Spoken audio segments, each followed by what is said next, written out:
Yeah, it's interesting. There's a lot of political documents now. I guess there's more than ever because of the internet. Right. Many of them go unread, and many of them have no stakes attached to them. Right. What's striking about the Declaration is those who signed it and wrote it could have died for doing so. So they seemingly had to really believe it. They say our lives, our fortunes. On that, the famous triplet, if you will, is we hold these truths ourselves and all men are created equal, endowed with rights to life, liberty, and the pursuit of happiness. But then the end, which I think actually gives the document really a lot of its electricity, is Jefferson changes that triad to our lives, our fortunes, and our sacred honor. He turns those words around, and it has just a great effect when one has to think about what does it mean for honor to be sacred. There are lots of things like that. Things are in sacred. How about yes. that? Can things be sacred? But on your point about the signers, so the document is passed on July 4th after they debate it. They actually voted for independence on July 2nd. On July 4th, they passed the document. And when it's passed on July 4th, it's assigned by John Hancock, and it's tested by the Secretary of the Continental Congress. They didn't sign it on July 4th. It doesn't get signed until later in August, and then it's not till after that they print a copy with the signature on it to send out to the states. They knew they were going to war, which meant that all of them would be signing their death warrants. And most of them, and this is, I have a chapter on this, it's just a fascinating question. Of these signers, there are 52 signers, the vast majority are going into the army, or they serve as governors, or they're engaged in this. The British target their homes, they burn their houses down. There's one famous case of a signer in New York where his home is shot at by ships in Long Island Sound, by cannons. A troop of mounted cavalry surround the home, and his wife is still there and refuses to give up.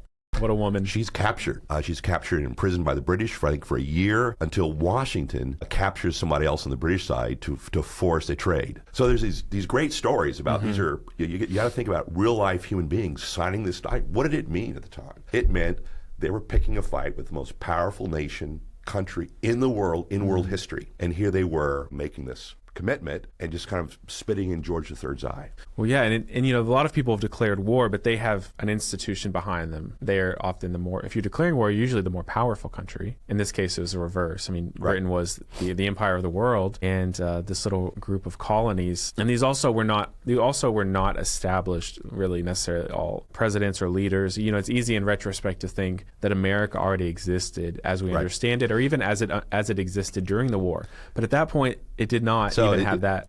I don't know if you remember this or not from as a student, but I mean, one of the things I remember everything. Pummel my students with is, and this is what I encourage people when they're teaching your children or classes, whatever it might be. Students have hindsight, so they might not know the details. A lot of times today, they don't know details. But having said that, they generally know what happened. Well, they won the war. Right. They wrote a constitution, and here, 250 years later, we've got a country. If you really want to teach history and bring it alive, you've got to capture the moment, which is they didn't think they were going to win. Indeed, the odds were very high they were going to lose, and the odds were extremely high they were going to lose rapidly, and they were all going to be hung. I mean, that was the facts on the ground. The Declaration of Independence is being written. As it's being written, Washington, who's already the general, he's already in New York with his army, he's sending intelligence back to them in Philadelphia. So as they're writing and debating independence, he's reporting on the movements of British ships. British ships are spotted off of New York Harbor.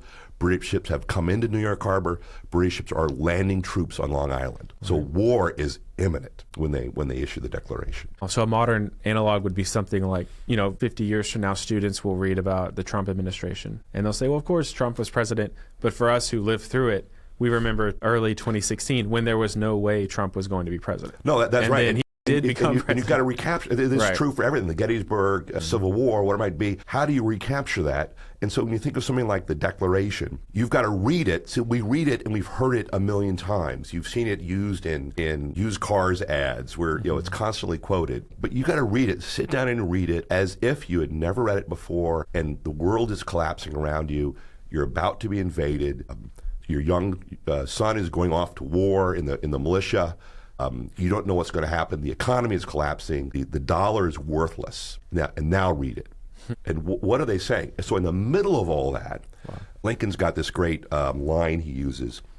that in the middle of this merely revolutionary document, it's kind of an amazing aside. In this merely revolutionary document, Jefferson puts in that document an abstract truth applicable to all men in all times. That's the electricity of that document, is that in the middle of the things are going, I mean, just imagine everything is collapsing. You're about to be destroyed. And yet, what do they say? We hold these truths to be self-evident, that all men are created equal. And that's dynamite. In the middle of all that, they have the audacity to step back and declare, no, there is truth. There's truth that's self-evident, and there's truth that's self-evident grounded on the laws of nature and nature's God, meaning on a divine understanding of the universe. That is a radical thing that today we don't even think of when we see these things. Yeah, and it's interesting that you mention, we're talking about the heroism of the founders, but what's really popular and common today is to separate out the founders from the document, because people love the Declaration, but there's sort of a very critical reading of history that